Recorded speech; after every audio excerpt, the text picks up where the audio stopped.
Grâce à toutes sortes de techniques, les Égyptiens maîtrisèrent de nombreux arts et métiers.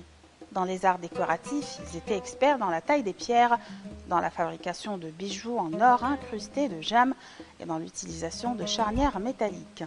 Ils réalisaient également des vases de pierre aux formes complexes ainsi que du mobilier raffiné. De plus, ils ciselaient et coulaient des statues et des masques métalliques. Par ailleurs, ils fabriquaient des vases en faïence ou céramique vernissée et hautement colorée.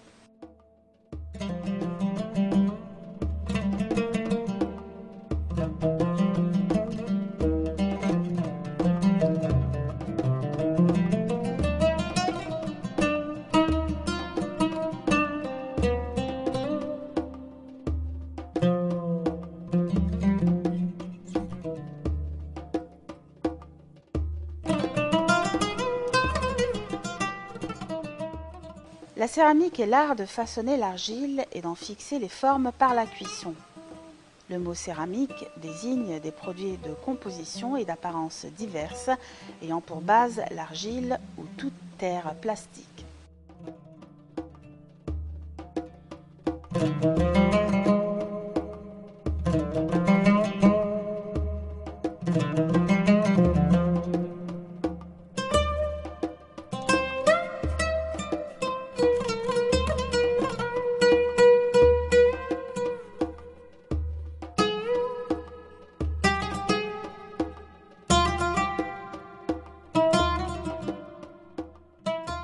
Cet art apparaît chez les peuplades primitives sédentaires et il se maintient sans discontinuité jusqu'à l'époque industrielle contemporaine.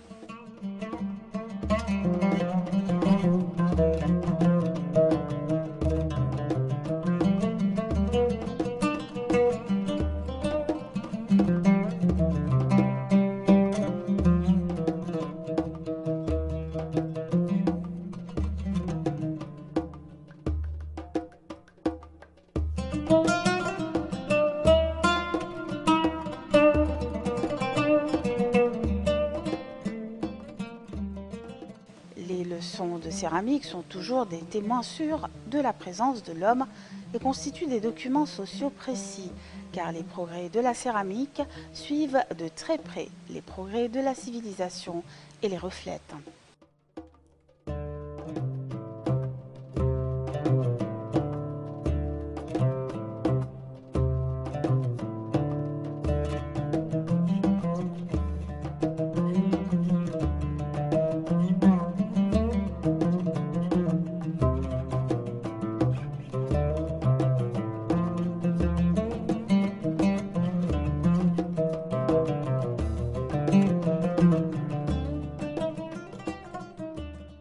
Les artisans extraient eux-mêmes la terre qu'ils travaillent.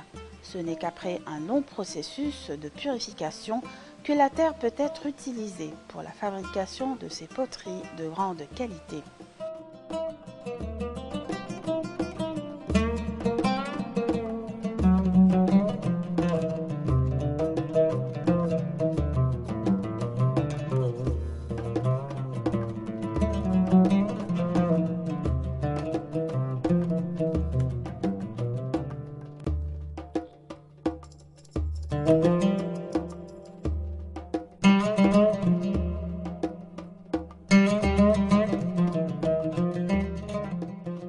La faïence est faite d'argile plastique additionnée de sable et de marne calcaire qui doit subir les opérations habituelles à toute pâte céramique.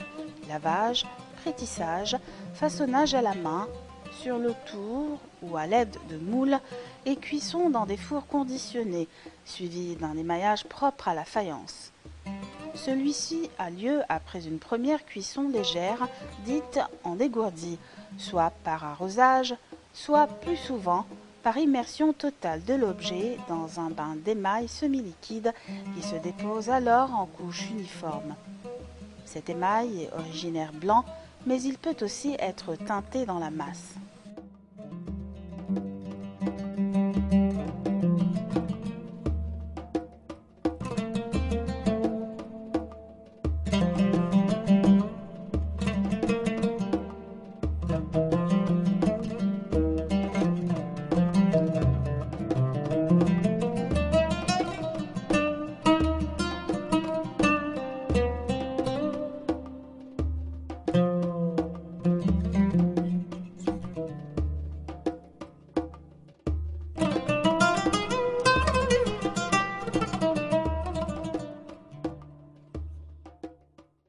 Certaines faïences sont revêtues après émaillage d'un lustre à reflets métalliques obtenu par la formation d'une mince pellicule superficielle d'oxyde de cuivre et d'argent au cours d'une cuisson particulière en atmosphère réductrice.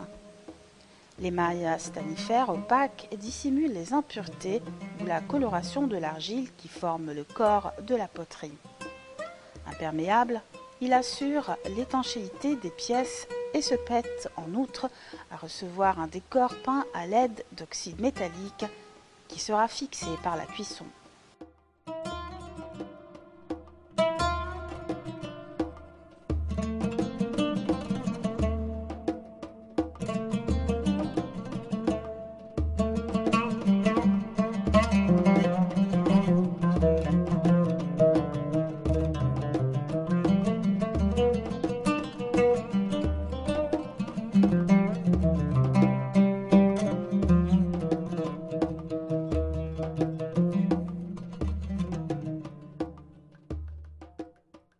Il existe des techniques employées dans l'Antiquité préclassique, en Égypte comme au Proche-Orient, pour recouvrir d'une couverte vitreuse une pâte à base de silice, du quartz. La glaçure sur argile demeura toujours méprisée par des Égyptiens, alors que les artisans du Proche-Orient la pratiquaient dès le 2e millénaire avant Jésus-Christ.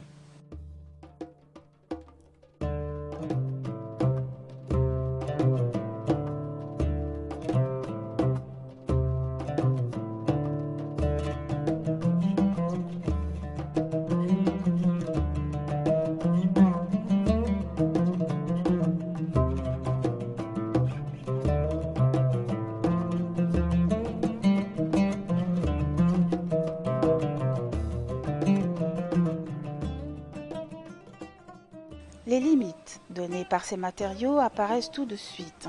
Des objets de petite taille au façonnage difficile. Au fil du temps, la composition de la pâte fut améliorée au point d'aboutir, dans le courant du 1er millénaire avant notre ère, à de petites merveilles de finesse.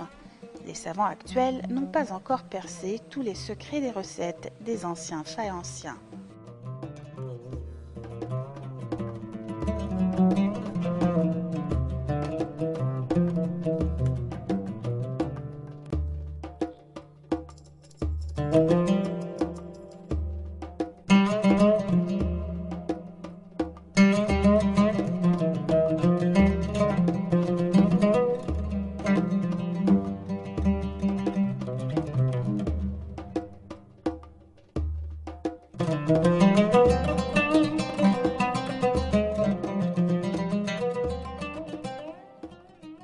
Le bleu au cuivre, bien que demeurant de tout temps le plus accessible, ne fut pas le seul employé, et qu'au fil des siècles, d'autres colorants minéraux furent maîtrisés et employés pour élargir la palette. L'essentiel pour les Égyptiens était que le matériau brille. La brillante était son nom.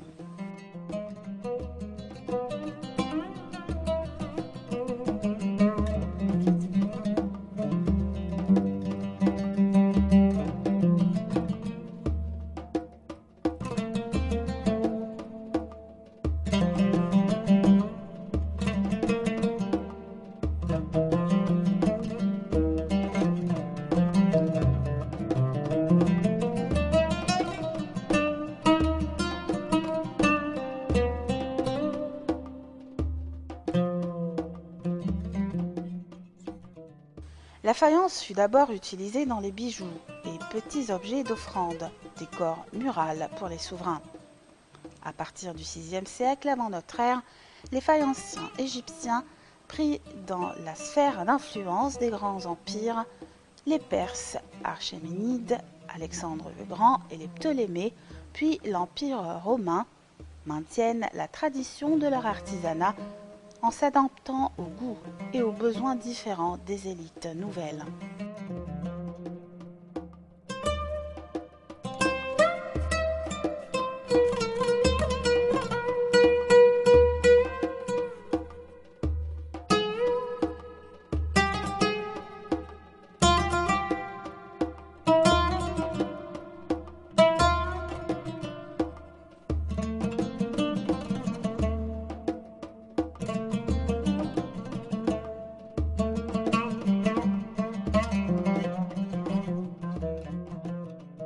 L'art de la céramique se développa au cours de la période islamique. Précisons que la fabrication de la céramique se répandit depuis l'Irak dans toute l'Égypte où elle fut introduite par Ahmad ibn Touloun.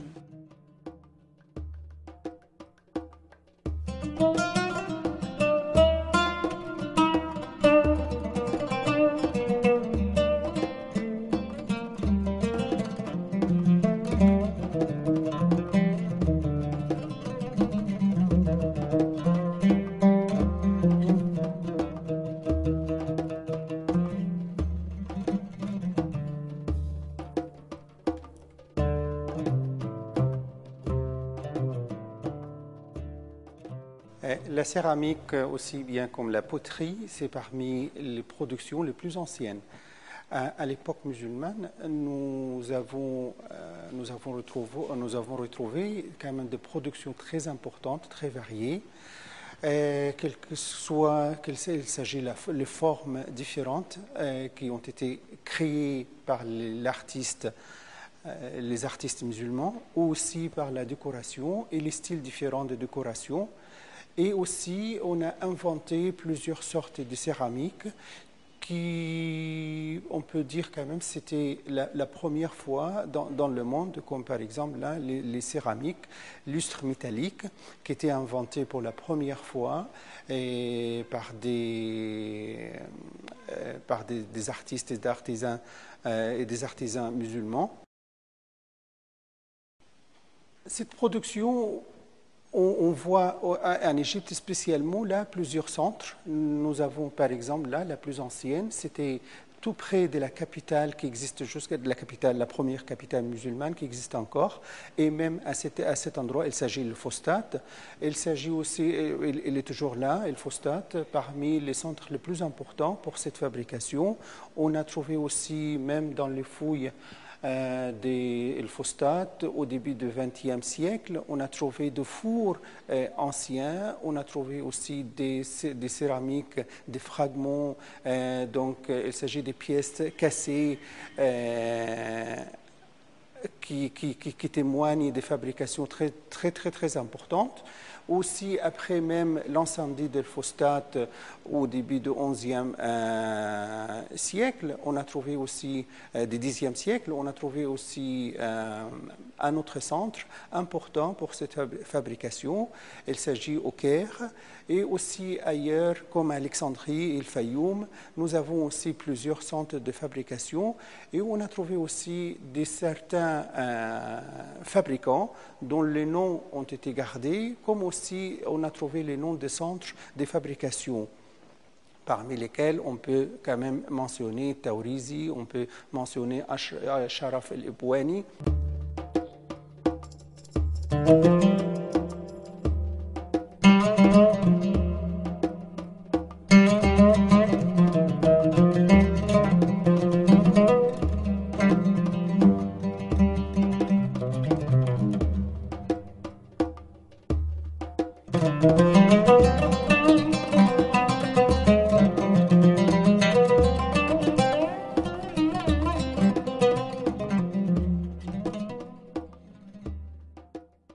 Pendant l'époque fatimide, la fabrication de la céramique se développa fortement.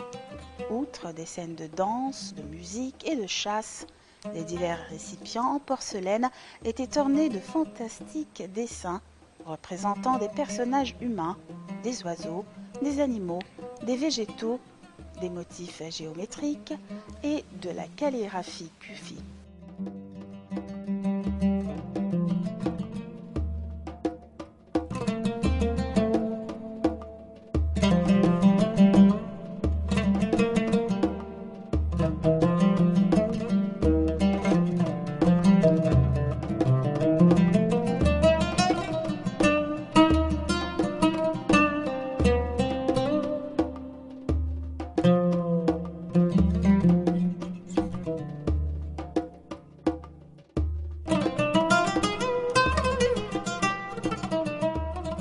Les céramiques aussi, ou dans les productions des céramiques, on peut trouver les périodes et les dynasties différentes régnées sur le monde musulman et surtout aussi les dynasties qui dirigeaient et gouvernaient l'Égypte. Par exemple, là, si on est au musée de l'art islamique, on peut trouver les céramiques fatimides. Elle est caractérisée par les figurants, les animaux qu'on le voit très bien sur les plats, sur les assiettes, sur les objets fabriqués en céramique. On a trouvé nous avons pour l'époque fatimide là une très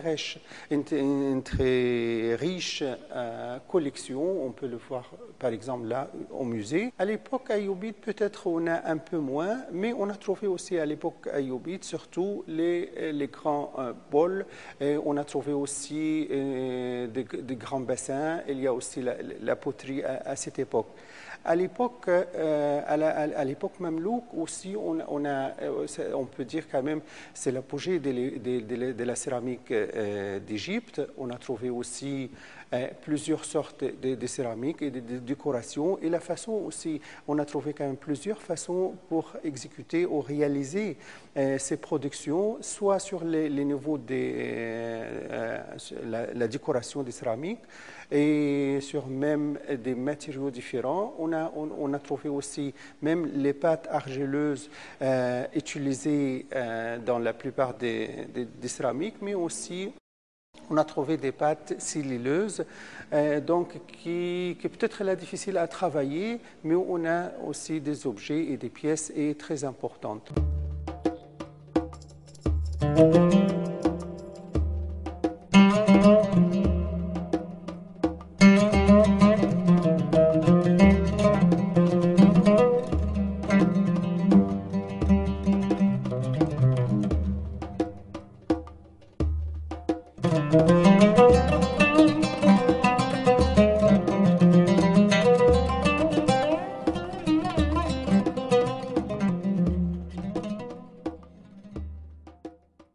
L'industrie égyptienne relative à la fabrication de la céramique déclina après la conquête des Turcs ottomans en 1517 après Jésus-Christ, au moment où l'Égypte importait de grandes quantités de porcelaine de Chine, d'Asie mineure.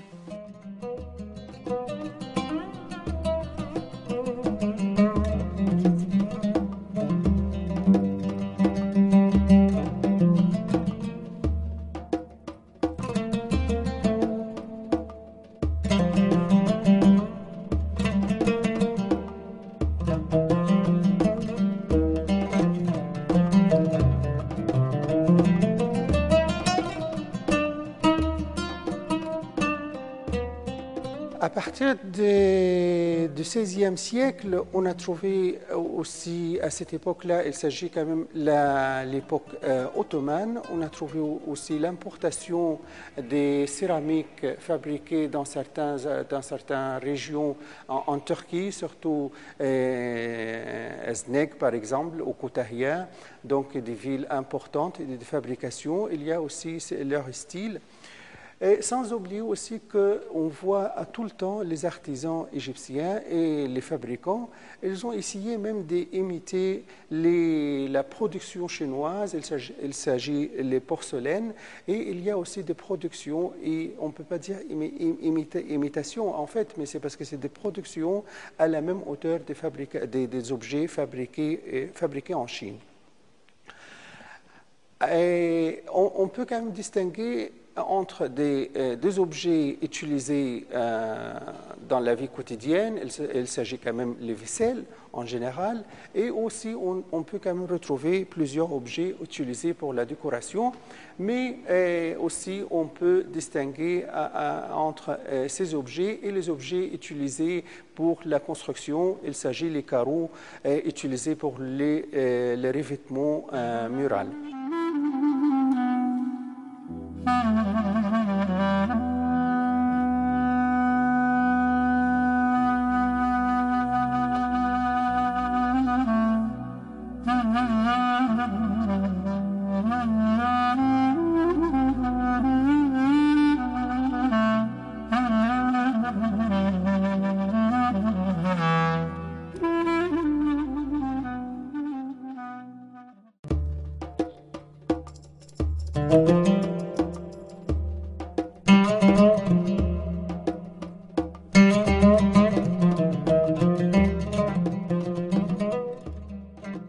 L'Égypte a gardé depuis 7 millénaires une extraordinaire tradition artisanale dans les domaines les plus variés, tels que la poterie, la pierre sculptée, la vannerie, le tissage, le verre soufflé ou encore le bois. Le mobilier égyptien est connu grâce aux peintures murales des tombes et aux pièces retrouvées lors des fouilles de certains tombeaux non encore pillés, comme dans le trésor de Toutankhamon.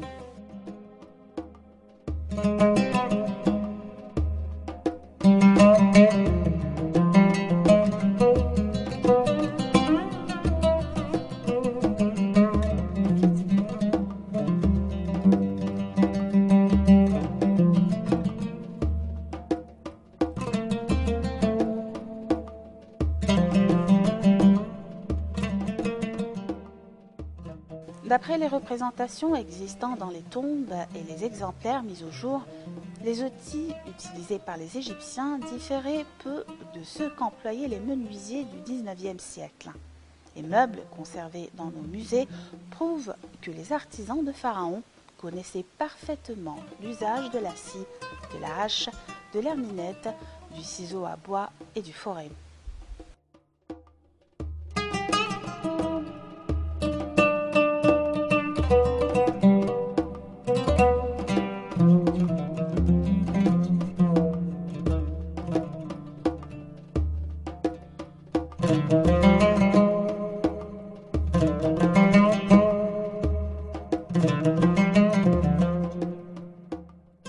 Dès l'Ancien Empire, les techniques de construction et d'assemblage des meubles ou des navires sont en place et connues de tous les travailleurs du bois. Les anciens Égyptiens devaient compter sur du bois importé pour les mâts, les grands cercueils ou les portes de temples.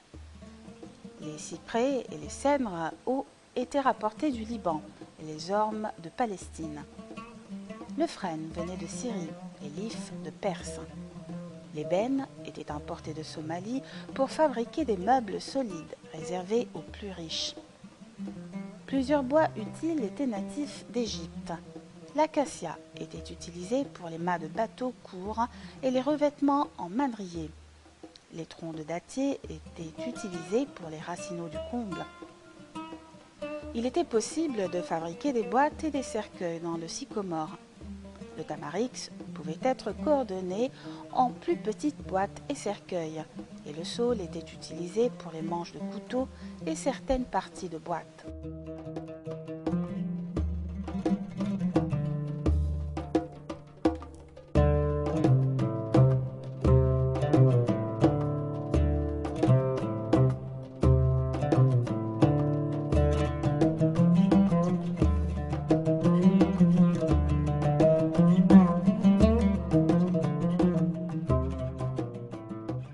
La menuiserie connut une relance dans l'Égypte islamique. Des panneaux et des portes en bois étaient sculptés en profondeur ou sculptés avec des motifs ajourés, représentant des plantes et des formes géométriques, ainsi que de la calligraphie.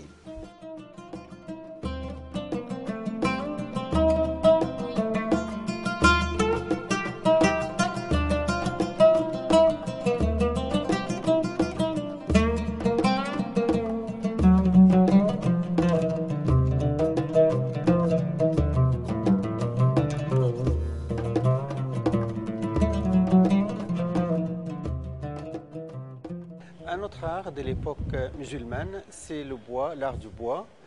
Et bon, la région quand même où il y a le monde musulman est pratiquement pauvre quand même des forêts, donc de bois. Par conséquent, on voit comment les artisans, comment les artistes quand même musulmans essayaient d'utiliser tout le morceau de bois, toutes sortes de bois. On voit quand même le bois utilisé dans la construction, comme certaines mosquées, on voit les poutres, on voit les toits fabriqués entièrement en bois, plusieurs sortes de bois. Et aussi, on voit comment les artisans utilisaient même les petits morceaux de bois sortis des grandes fabrications et pour d'autres fabrications, soit pour les chaises, pour les claustras, une espèce de mouchrabia ou mashrabia. Donc on utilise les petits morceaux de bois par certaines manières, il faut les travailler et avec le principe de tonneau mortaise, il faut l'assembler pour faire un grand panneau en bois. Et aussi, un autre quand même travail, c'est la décoration. On voit quand même plusieurs décorations pour faire des reliefs sur des niveaux différents, tout à fait différents. On voit ça dans certaines productions, comme par exemple la chaise, voilà, celle-ci par exemple, ou même à côté de moi, il y a une petite table et on voit ces travails très fines, donc composés des petits morceaux de bois et même incrustés. Et on voit aussi certaines décorations faites à la base de nacre ou de l'ivoire, comme on le voit sur les deux côtés. Donc, le bois aussi, on peut quand même marquer qu'à l'époque musulmane, c'est un art tout à fait quand même spécial et on le voit soit sur les portes des mosquées, sur les fenêtres, sur la maison, les balcons, les mouchrabiyas. C'est vraiment quand même ce plaisir de visiter le musée, par exemple là, de l'art islamique du Caire et voir les productions différentes donc à la base de bois.